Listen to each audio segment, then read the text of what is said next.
Okey, Assalamualaikum warahmatullahi taala wabarakatuh. Selamat pagi dan selamat sejahtera semua pelajar-pelajar yang Madam sayangi. Moga semua sihat ya dan dah sarapan pada pagi ini. Okey, pada PMP semalam ya, semalam kita dah lihat bagaimana untuk menggunakan data dalam Excel form ya untuk membuat graf ya. Kerana dalam penulisan kita kena ada bergraf ya, atau kita panggil komunikasi non-linear, kena ada graf. Kemudian daripada graf kita analisis dalam bentuk penulisan, okey.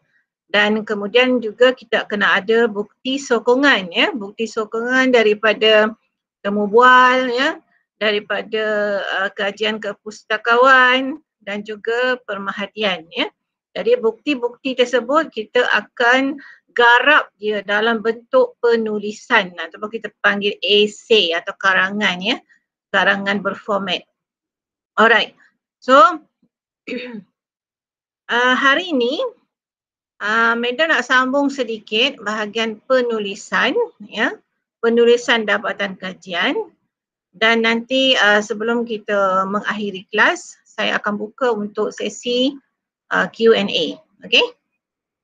Alright, saya akan share whiteboard file ya. Pelajar boleh tengok nanti whiteboard file.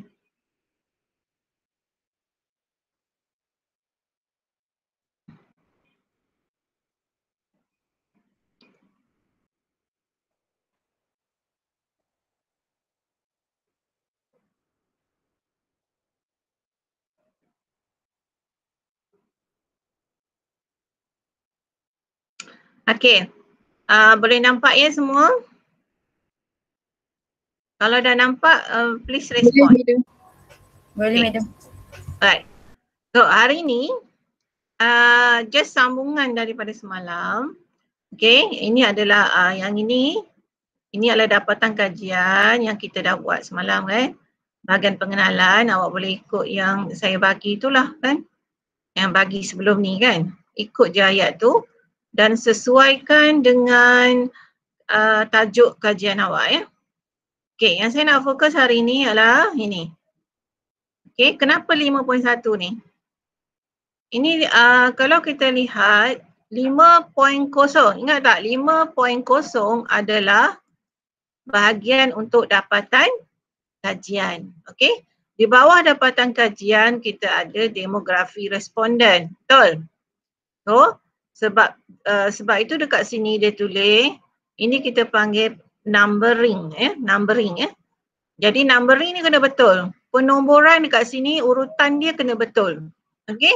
5.0 adalah dapatan kajian, okey, dapatan kajian. Okey. Dalam dapatan kajian ini ada demografi responden. Okay, that's why dia punya number di sini adalah 5.1. Okay, demografi responden dia ada banyak aspek dalam tu. Antaranya jika kajian awak melibatkan pelbagai tingkatan, contohnya tingkatan 6 kan di sekolah kita kan, SMK TPG ada berapa kelas, 6 kan, 6 AS, 6 AK1, 6 AK2, 6 AK3. Baik, jadi di sini akan memaparkan dalam analisis ni 4 aras tingkatan 6 atas ya. Okey, so contoh pelajar ini ya, dia menganalisis demografi responden. Yang pertama dia lihat dari segi tingkatan. Okey, so number dia letak sini adalah 5.1.1. Bermakna number ni ada makna ya, jangan just main letak taram saja. Setiap numbering yang ada dekat sini ada makna dia. 5.0 dapatan kajian, 5.1 demografi responden, 5.1.1 adalah tingkatan. Bermakna tingkatan ini berada di bawah demografi responden. Okey? Okey, kita tengok sama-sama. Untuk mengkaji persepsi murid terhadap kebersihan tandas, okey. ini kita tengok tajuk lah kan. Ni depend on your tajuk kan. Okay, ini tajuk dia lah. Untuk mengkaji persepsi murid terhadap kebersihan tandas di SMK Infant Jesus Convent, seramai 30 orang murid telah dipilih.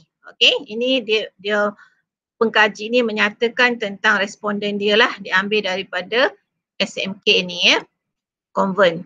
30, okay, ini adalah bilangan responden. 30 orang murid telah dipilih.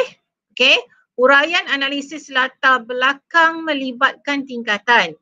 Kaum bangsa, okay, tengok. Ini di bawah demografi responden, 5.11. Okay, tingkatan. Nanti 5.22. Okay, kaum, 5.33. Bangsa, okay. Bermaksud di bawah demografi responden, pengkaji atau pelajar ini membuat analisis tentang 3 aspek. Okay. Yang pertama 5.1.1 tingkatan. Okay. 5.1.2 kaum. Okay. 5.1.3 adalah bangsa. Okay. Jadi dalam demografi responden ini tengok tajuk awak bagaimana. Ya. Sesuaikan dengan tajuk. Dan awak boleh lihat berbagai aspek dalam demografi responden. Bukan hanya jantina sahaja. Ya, depends on your tajuk ya.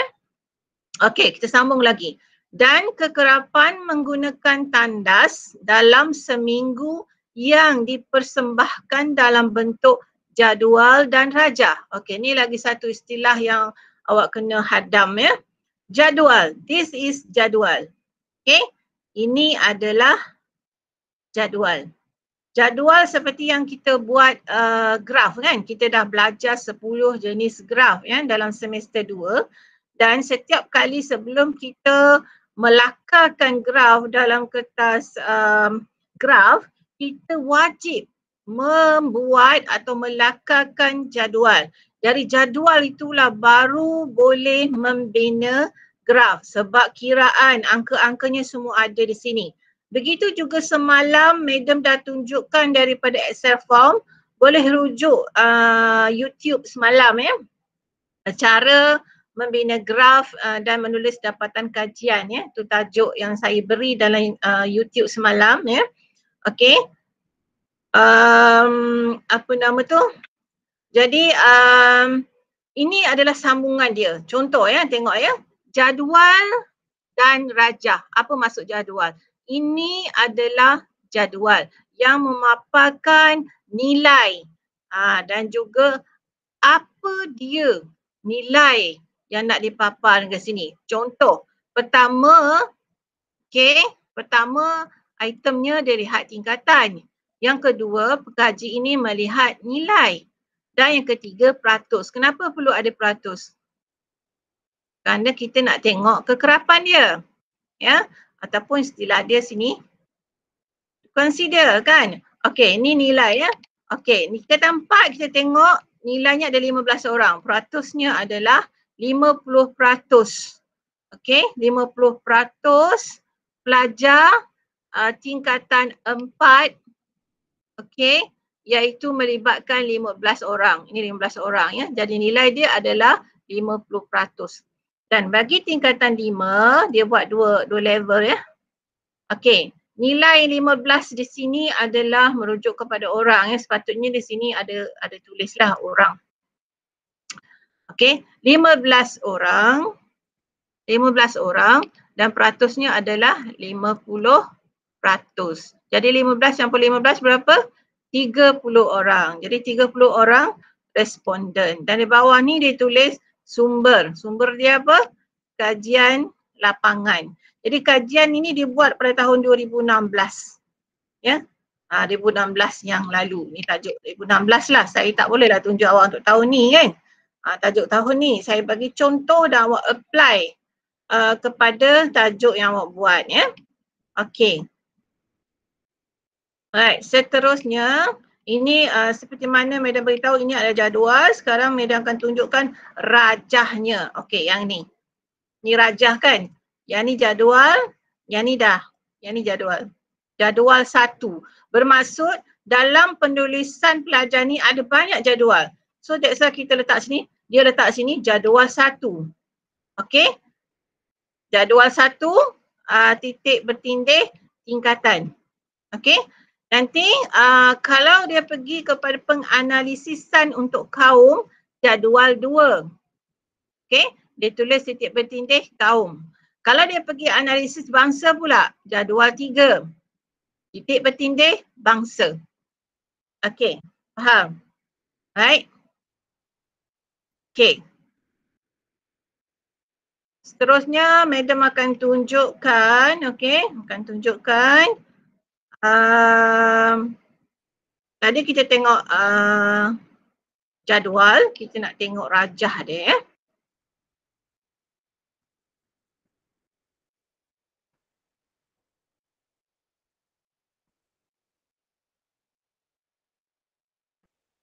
Saya akan pergi kepada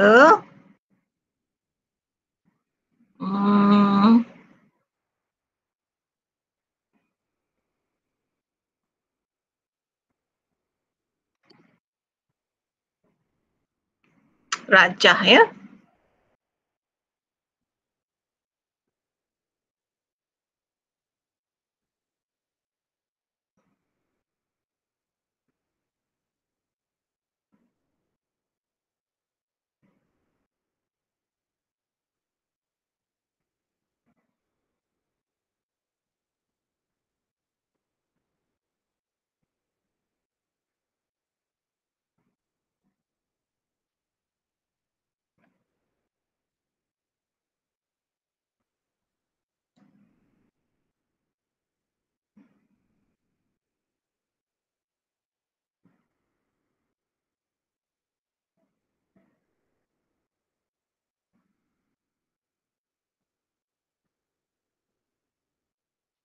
Okey, saya akan share.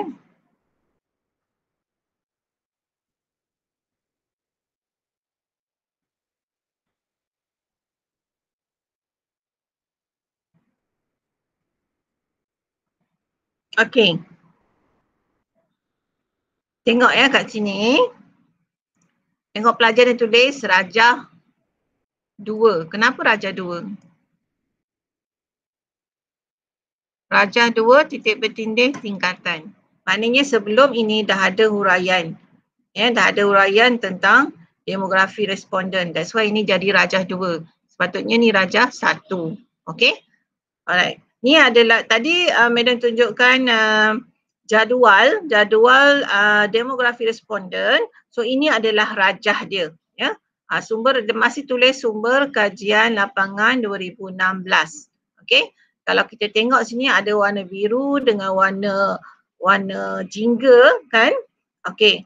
Catapai ni menunjukkan nisbah jejarinya sama, equal. Kenapa? Kalau kita tengok dalam jadual tadi, tingkatan 4 dengan tingkatan 5, 15 orang tingkatan 4, 15 orang tingkatan 5. Jadi 50%, ya. Nilainya adalah 50%, warna biru ni dan warna peach ni 50%. Maknanya 15 pelajar dari tingkatan 4 dan 15 pelajar dari tingkatan 5. Okey, sekarang tengok yang ni. Saya cuba besarkan sikit ya. Okey, ini adalah penulisan, ya. Huraian berdasarkan penulisan. Okey, dapatan kajian, okey tengok kat sini. Dapatan kajian menunjukkan daripada 30 orang responden, okey, koma di sini mesti ada koma, seramai 15 orang. Okey, disebut unit kena ada. Ini kita panggil unit.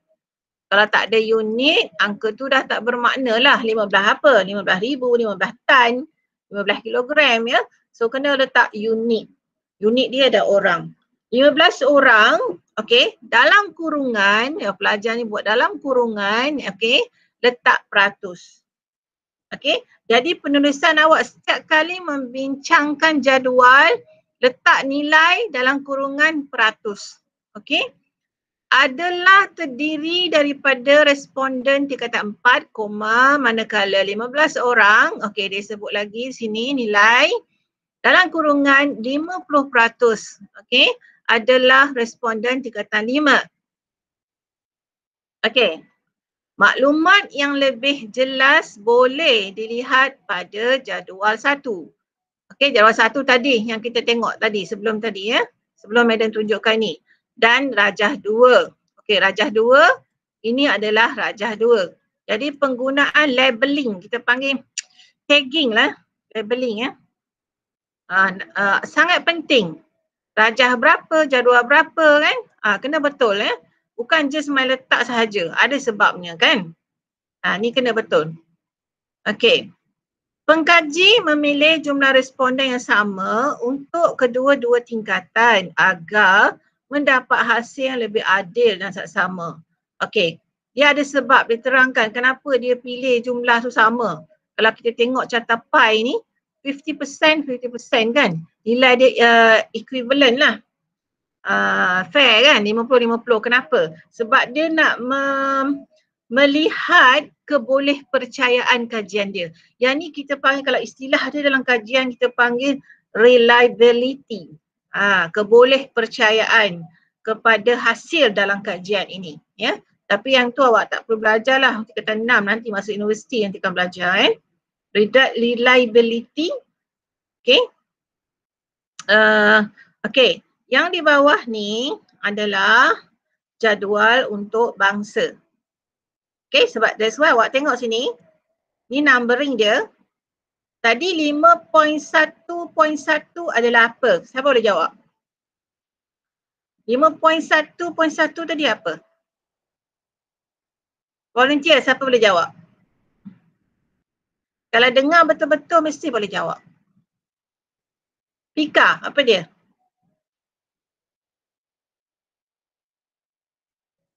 Madam saya nak jawab boleh ke?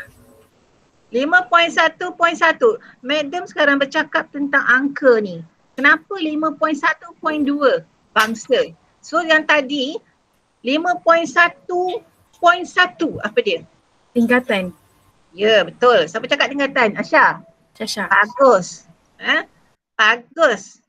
Okay. Alert kan? Dengar apa Madam cakap. Okay. 5.1.1 adalah tingkatan. 5.0 apa dia? Dapatan kajian. Yes, betul. Dapatan kajian. So itu numbering. Numbering tu kena betul.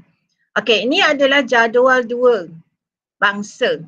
Okay, jadual 2 dia buat analisis tentang bangsa. Okay, ini bangsa Melayu, Cina, India, lain-lain. Kenapa dia letak lain-lain? Maybe ada bangsa Sikh, apa? Kita panggil apa? Sikh ke apa? Sing ya? Ataupun orang asli ke? Dia masuk dalam lain-lain ni ya.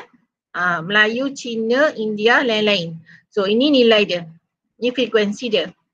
Ini adalah frekuensi dia. Ya? Nilai ni. Di sini ada yang kena tambah di sini. Okey, orang. Berapa frekuensi? Orang. Bangsa Okey. Lepas tu peratus dia dekat sini. Peratus kepada nilai di sini. Okey? Macam mana nak kira dapat ni? Tahu tak macam mana nak dapat ni? Guna formula apa? Siapa tahu? Guna formula apa nak dapat peratus ni?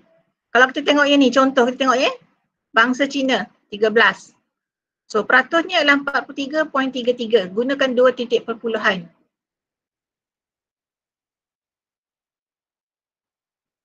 Cuba jawab, Aman.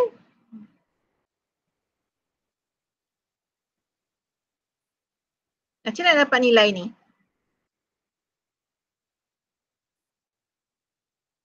Aman Nina. Bagaimana dapat nilai ni?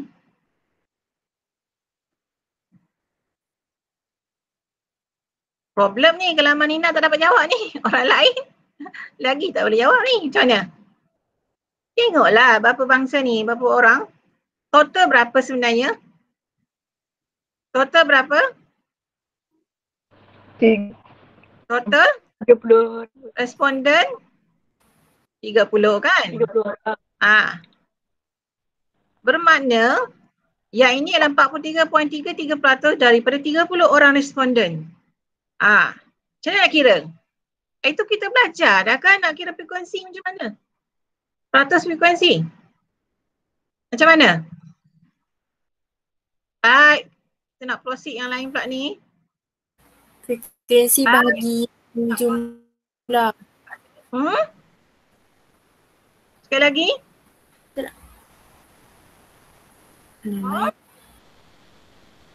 Frekuensi bahagi dengan jumlah keseluruhan darab 100. Siapa jawab? Nazira. Bagus. Nazira kan? Frekuensi mana? Yang inilah. Okey, katalah lain-lain 3. Cuba kira. 3 ni bagi 30 kali 100. Dapat berapa? Dapat berapa?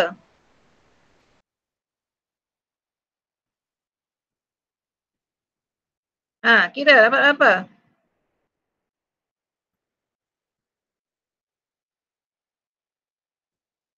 Ini sepatutnya kena gunakan 2 titik perpuluhan ni. Kalau 10 mana 10.0. 2 titik perpuluhan semua. Jangan ada yang angka bunda ni ada yang 2 titik perpuluhan. Buat sama je semua. Berapa? Kiralah cepat. Siapa nak jawab? Aman? Ya, madam. Jawab. Yang mana ni? Yang ni. Kita tengok, kita bincangkan tadi lain-lain. Okey, ada 3 orang. Jelaskan ke ni. Okey, peratus dia adalah 10%. Bagaimana dapat 10%? 3 bahagi 30 darab 100. Ya, dapat 10. Tapi di sini pengkaji dituliskan 10. Mungkin tertinggal ni. Jadi gunakan 2 titik perpuluhan. 10.00 sama je dengan atas ya. Okey, ada soalan apa situ? Yang Madam, ni kalau dia contohlah. Ya? Bagaimana? Kalau dia kan ada banyak belakangnya dia contoh 4 titik perpuluhan kan yang ketiga kita nak bundakan ke kita just ambil? Bundakan, ya, bundakan. Jadi 2 titik. Okey? Alright. Terusnya kita akan pergi pada yang lain pula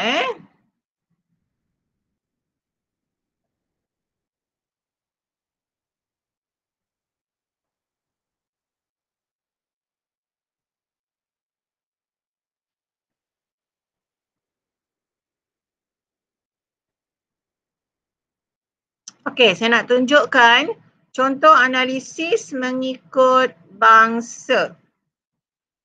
Okey. Contoh analisis mengikut bangsa.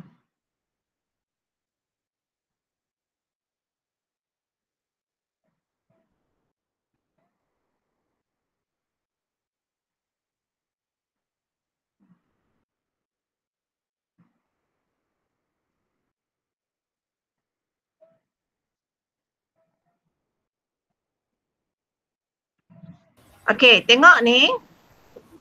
Darjah 3 bangsa. Kenapa darjah 3? Sebab tadi before this apa? Darjah 1 apa? Tingkatan. Darjah 2 apa tadi? Darjah 2 apa? Bangsa. Ni darjah 3. Darjah 2 tadi apa? Kaum.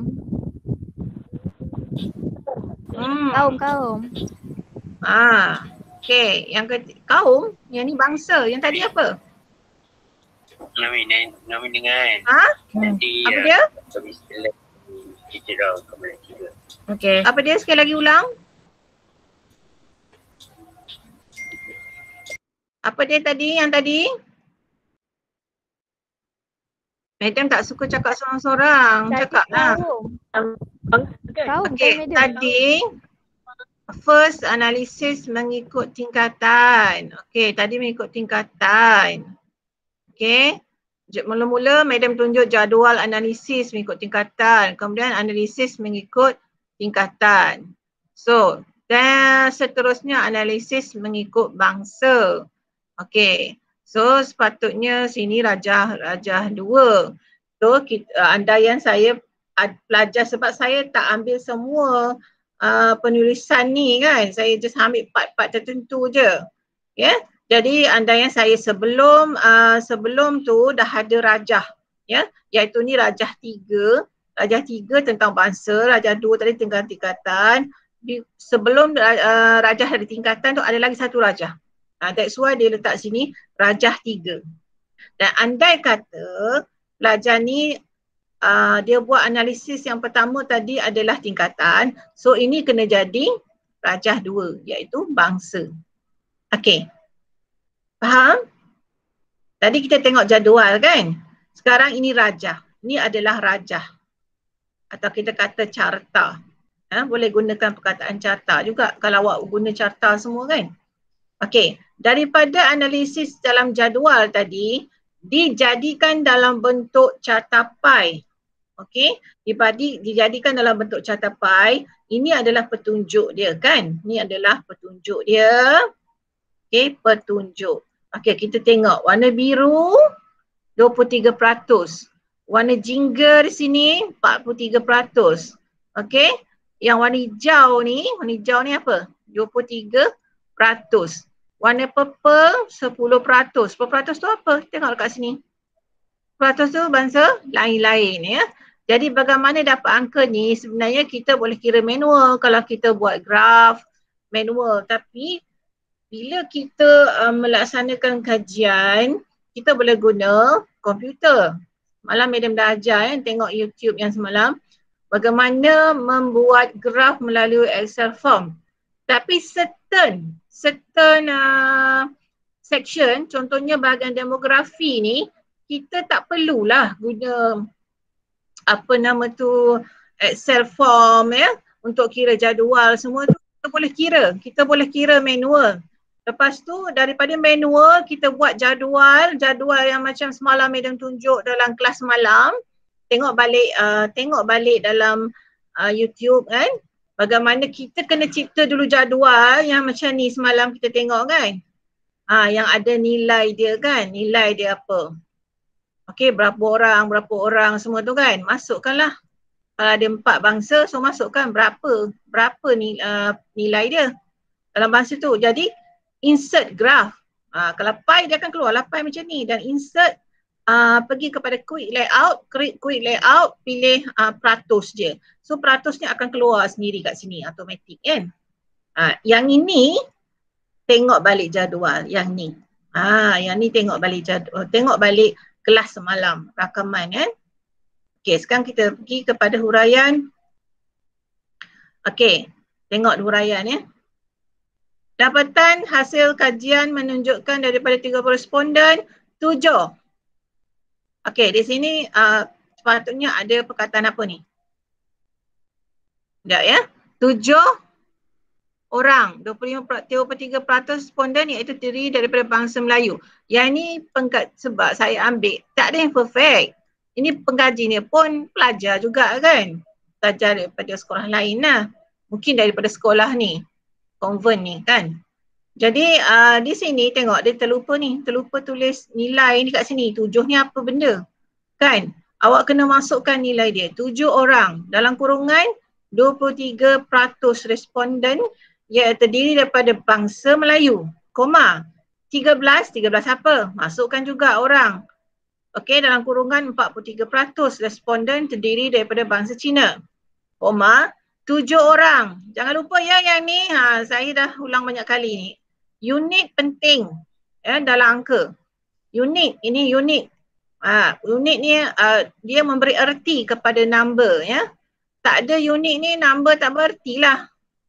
Macam kalau kita tulis 100,000. 100,000 tu merujuk kepada apa?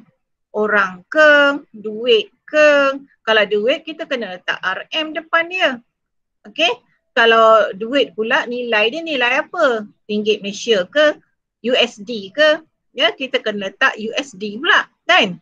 Tengok apa dia unit dia ni sangat penting. Okey. Sambung. Maklumat yang lebih jelas boleh dilihat pada jadual 2 dan rajah 3. Apa maksud dia ni? Maklumat yang lebih jelas boleh dilihat pada jadual 2. Jadual tadilah yang kita tengok sebelum ni.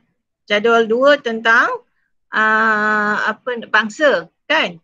Dan rajah 3. Rajah 3 tu yang ni lah. Ni rajah 3 tadi. Okay. That's why number tu sangat penting. Bukan number, labeling. Ni labeling ya. Tagging. Okay. Kebanyakan responden merupakan bangsa Cina. Sekolah konven biasa Cina lah kan. Kerana pengkaji pergi ke SMK konven ni untuk mengkaji pada hari Jumaat selepas sekolah. Ya. Kelab taekwondo dijalankan pada Jumaat dan ahli-ahlinya taekwondo kebanyakannya terdiri daripada warga Cina. Jadi kenapa dia beri sikit penjelasan dekat sini? Okay, penjelasan ni, explanation ya saya tulis. Kenapa dia bagi penjelasan? Sebab dia tak nak nanti penilai nanti curious kenapa pula semua bahasa Cina. So dia beritahu kenapa semua bahasa Cina. First, kalau konven memang ramai Cina ya. Dan yang kedua, yang dia ambil responden ni daripada unit taekwondo. Taekwondo ramai ahlinya berbangsa Cina. Okay? Alright. Sampai situ ada soalan?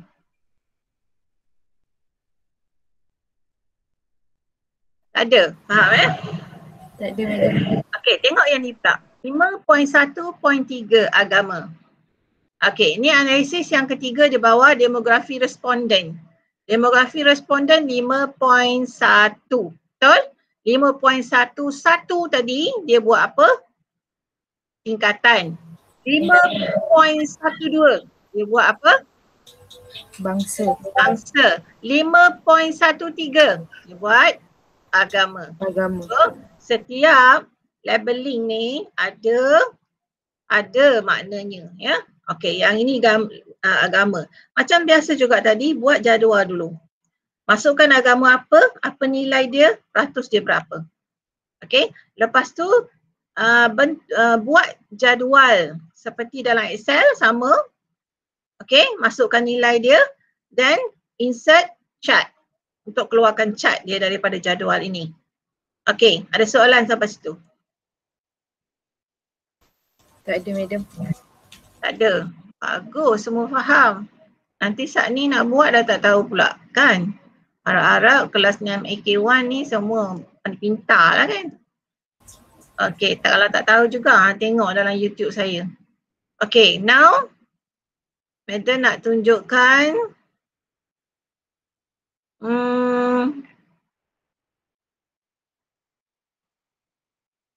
okey. Contoh penulisan mean ya. Mean setiap faktor.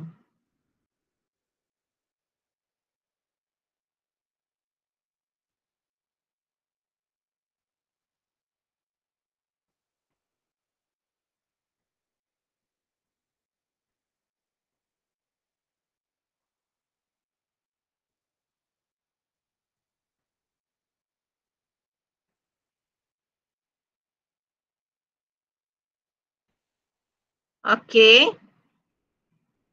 Dia gunakan graph bar. Okey, graph bar ni dia gunakan graph bar. Okey, tajuk graph bar ni langkah-langkah untuk meningkatkan kebersihan tandas bagi gunaan pelajar ke 4 dan 5 SMK konven ya. Okey, ini petunjuk macam biasa. Ini semua buat dalam Excel ya. Dah siap dalam Excel seperti mana madam beritahu semalam, copy and paste dalam Word ya.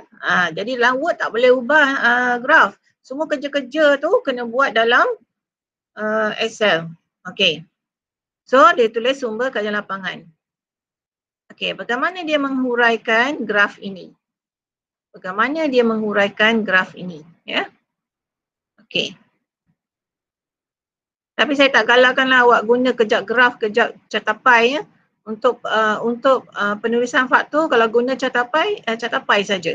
Kalau untuk demografi boleh guna graf bar. Dia jadi macam rojak nanti dah tak cantik.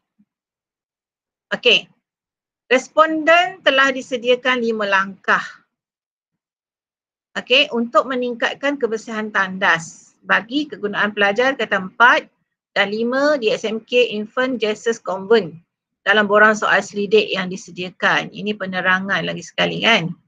Jadual 6 dan 7, telah menunjukkan langkah-langkah untuk meningkatkan kebersihan tandas bagi kegunaan pelajar tingkatan 4 dan 5 di SMK Convent.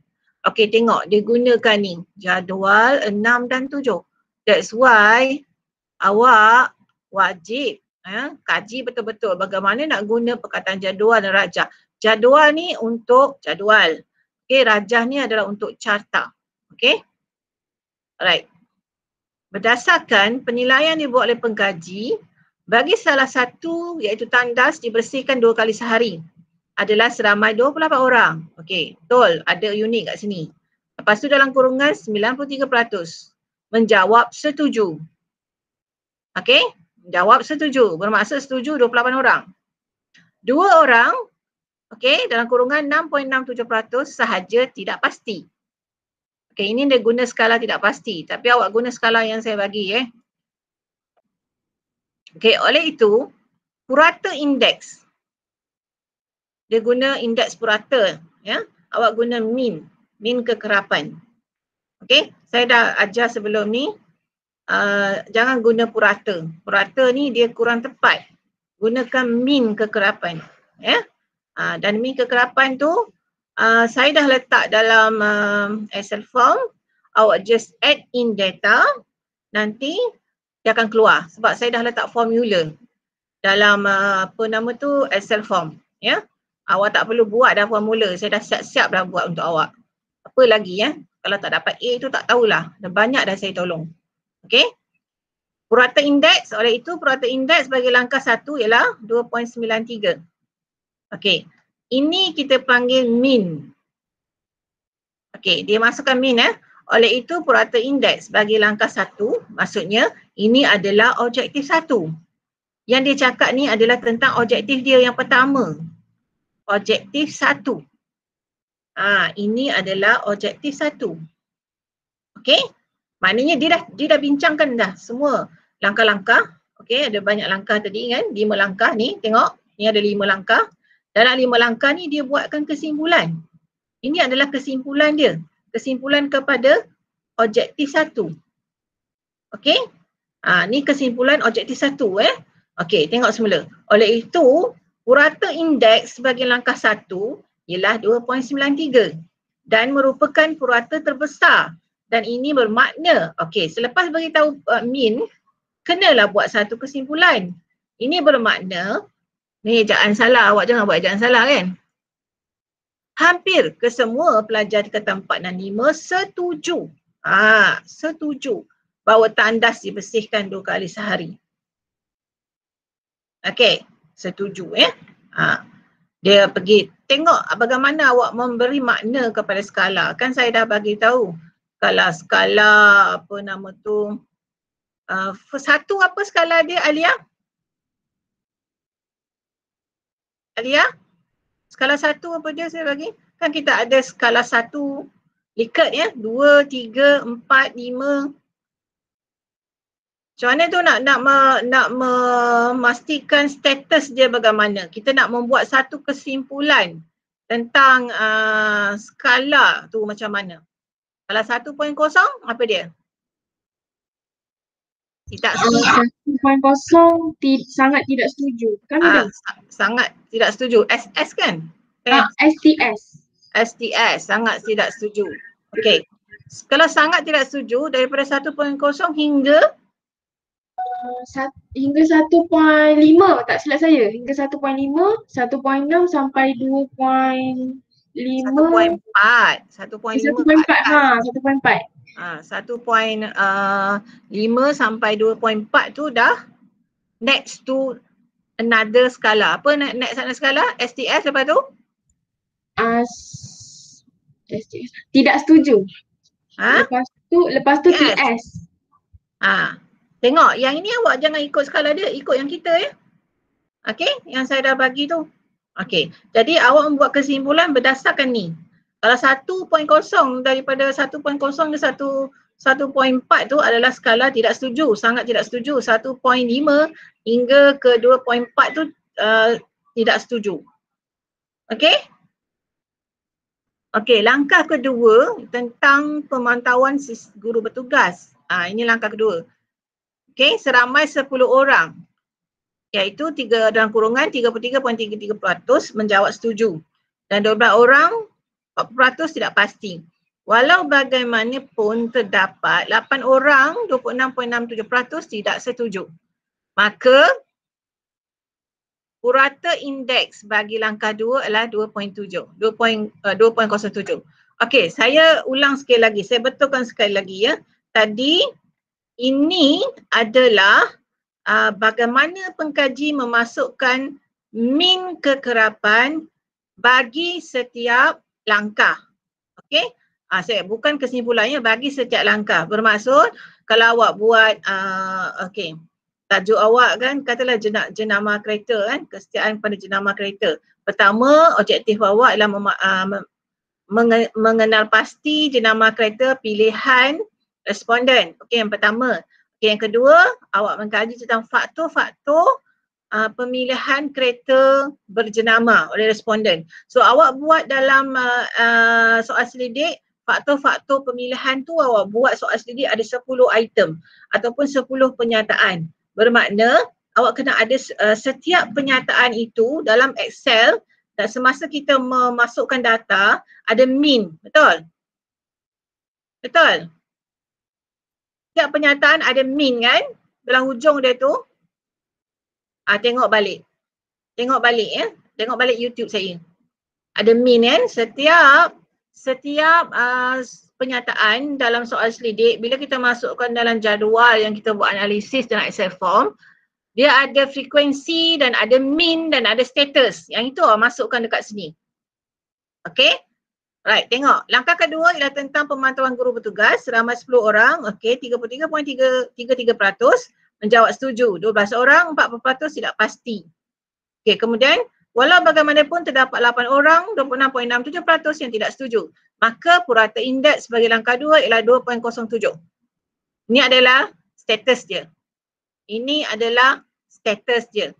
Maknanya status daripada min yang awak kata 2.07.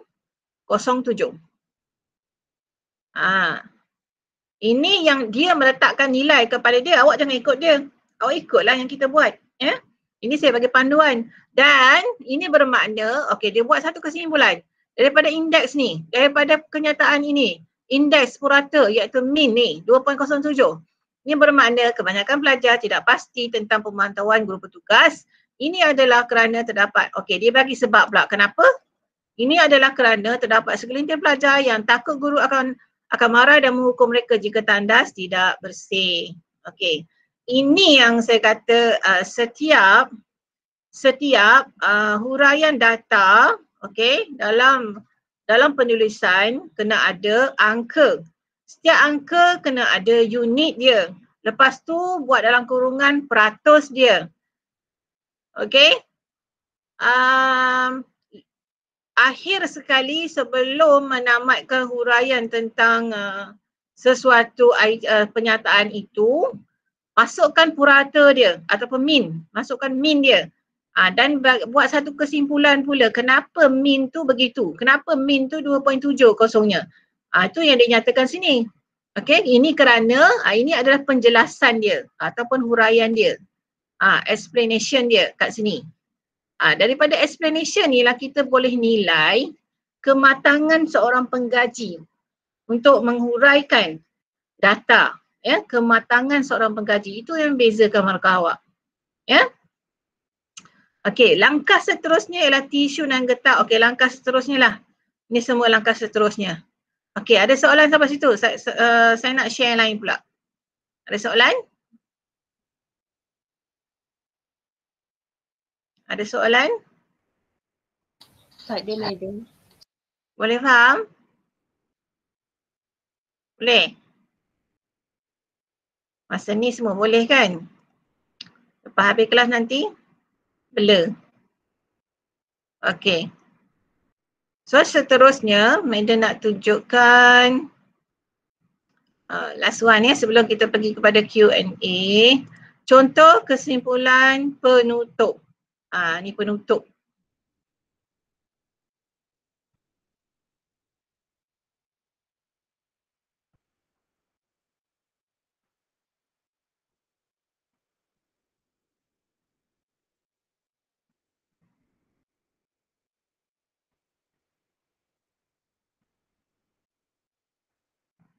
Okey, saya besarkan.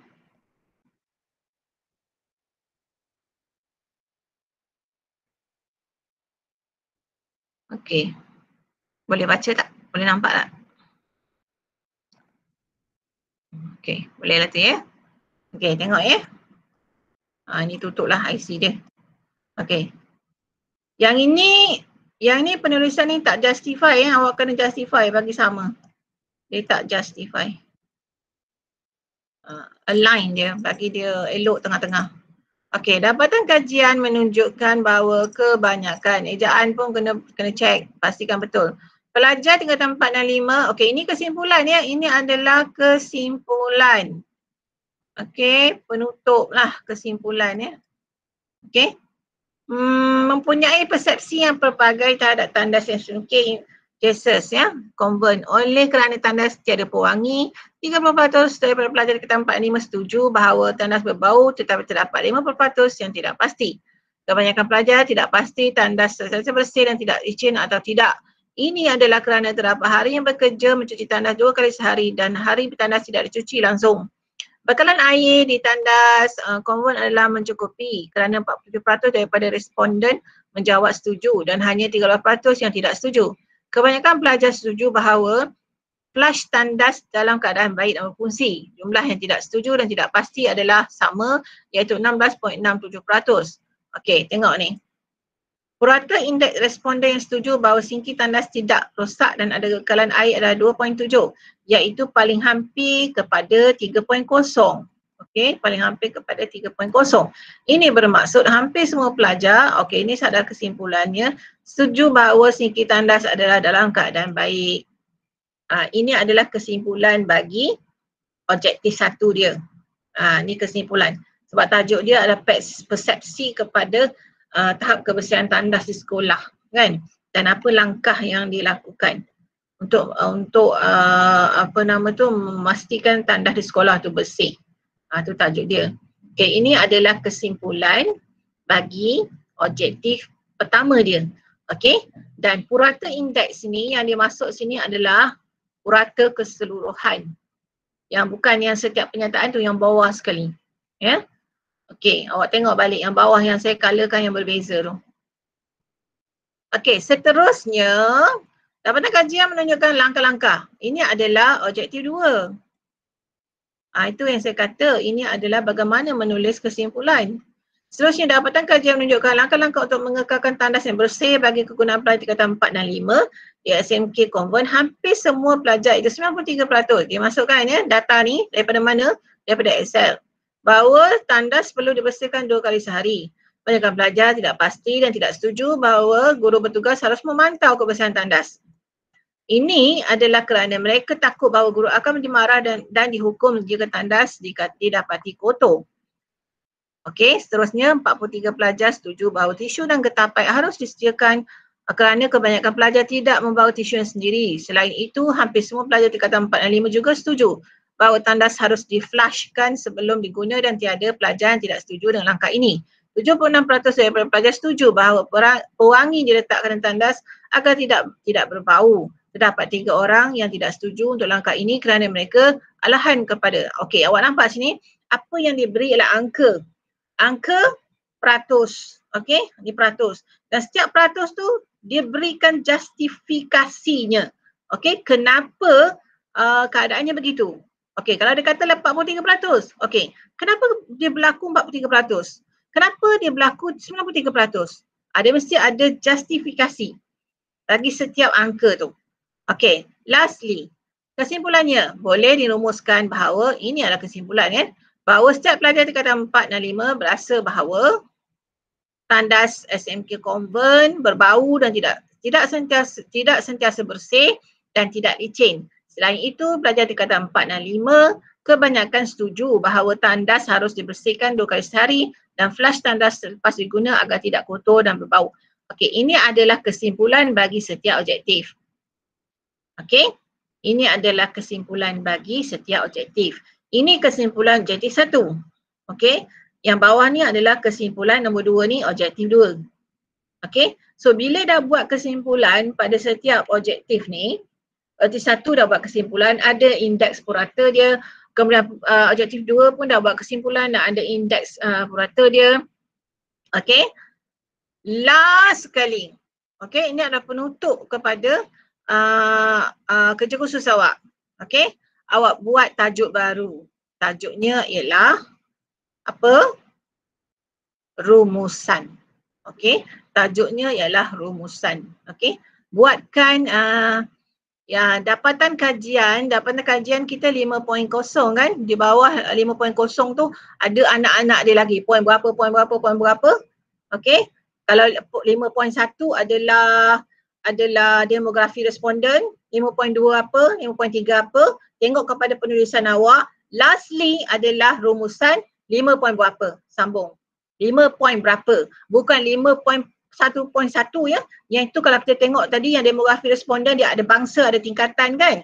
Okay, that's why dia ada sampai 3 number. 5.1.1, 5.1.2, 5.1.3. Okay, yang ni yang kita buat rumusan keseluruhan. Bukan rumusan, yang ini adalah kesimpulan objektif. Objektif 1 ada satu kesimpulan, objektif 2 ada satu lagi kesimpulan, dan lastly, ini adalah last sekali, iaitu rumusan kepada kerja khusus.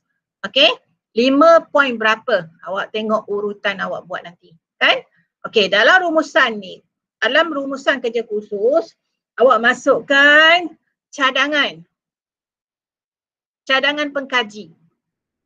Okey, untuk memperbaiki pelaksanaan kerja khusus ni. Maksudnya awak memberi cadangan kepada pengkaji yang akan datang jika menjalankan kajian tentang isu yang sama, apa yang awak boleh cadangkan untuk membuat penambahbaikan kepada kajian awak. Mungkin awak cadangkan buat penambahbaikan dari segi skop kajian ataupun penambahbaikan dari segi responden kajian. Responden tu boleh ramaikan lagi, bukan sahaja 30 orang, boleh melibatkan banyak sekolah lagi ya, ataupun boleh buat lagi kajian-kajian lain kan, dan juga harapan awak. Ingat, bahagian kesini rumusan akhir sekali, rumusan 5 poin berapa, awak tengok balik number yang awak gunakan, 5 poin berapa tulis. Okey, dan dalam kesimpulan tu tak perlu panjang dah, kalau kertas A4 tu mungkin tak sampai setengah muka surat. Okey, dan gunakan muka surat baru, jangan guna muka surat yang awak dah tulis kesimpulan ni. Gunakan muka surat baru. Okey, kalau ada kosong kat bawah tu biarlah, tak payahlah kedekut sangat kan, biarkan kosong ya. Jadi buatkan rumusan tentang keseluruhan kajian yang awak buat. Okey, adakah berjaya ataupun tidak, apa kekangan yang awak dapati semasa menjalankan kajian, apa cadangan awak kepada pengkaji yang akan datang, apa harapan awak terhadap isu yang awak bahaskan, awak bincangkan dalam kerja khusus awak. Okey? Alright. Kalau sampai ke sini dah, bermaknanya Madam dah terangkan semua proses pelaksanaan kerja khusus ya, daripada proposal, kemudian penulisan pengenalan, soal selidik, membina Google Form ya, pengenalan kajian, lepas tu kita pergi pada objektif kajian dan kita tengok juga kemudiannya metodologi kajian, okey, lokasi kajian. Dan bahagian paling penting adalah dapatan kajian, bagaimana nak mendapatkan data, bagaimana nak menghurai data, bagaimana nak memindahkan data kepada bentuk graf ya, catapai, graf bar dan seterusnya, bagaimana pula nak memindahkan rajah tu tadi ke dalam bentuk penulisan. Dan lastly bagaimana pula nak membuat kesimpulan ya, kesimpulan bagi setiap objektif. Dan lastly adalah rumusan keseluruhan kajian. Okey.